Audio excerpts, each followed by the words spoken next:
Juzi hapa sawa. Juzi hapa nakumbuka nilikuwa nimetoka na gari. Nilivotoka na gari bana, sasa nikakamatwa na trafiki.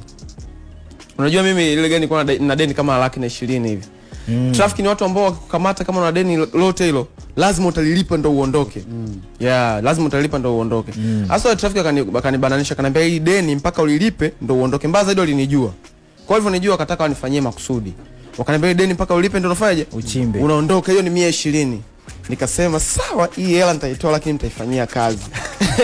Kazi mtaifanyia. Nikamwambia afande, kwa hapa sina hela, naomba mnipeleke tu kituoni. Wakasema kwani unataka kwenda kituoni? Nikamwambia mimi nataka kwenda kituoni. Poa poa. Sasa kwa afande wa kike amechukua leseni yangu.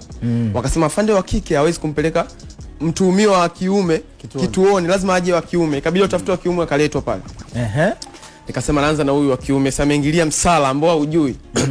Tukaingia mle kwenye gari, nikasema lazima ataifanyia kazi. Amekaa tu, mimi sina driving.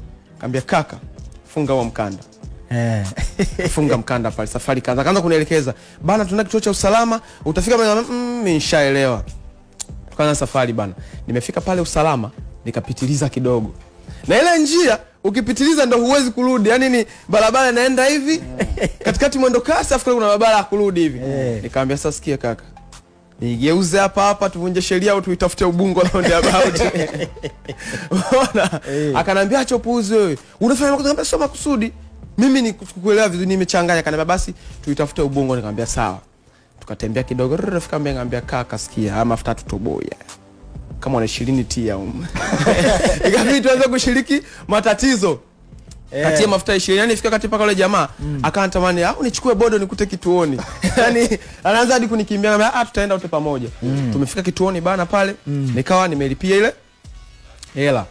Siku hiyo mimi nilikuwa niwasumbue. Nikalipia muda huo, nikataka leseni yangu. Naomba leseni yangu kambaki trafiki wa kike ndio mbaki nao kule. Hasa ile trafiki aliondoka kaenda nyumbani, muda wa kazi uko umeisha. Wakanambia basi kesho itabidi uijie hapa kituoni. Nikamwambia sawa, lakini uje na ule afande, usubiri mpaka afike ndio uchukue leseni yako. Nikamwambia hamna shida. Kesho yake mimi nikampigia yule afande, mapema uko wapi? Akaniambia ndio anajiandaa nataka niende kazini na kuijia. Ni wapi? Akanitumia location. Ukampitia? Nikaenda kumpitia kwake, nikaa tunaenda sasa kule, akanipa leseni. Nikamcheki sana mwanangu Juma Soju. Nikamcheki mwanangu, hebu nikamtext nipigie niulize uko wapi. Lengo tu nimuumize yule traffic. Juma sasa kanipigia, Ndalo shwari poa. Wapi? Nikamwambia kuna traffic nampeleka polisi hapa.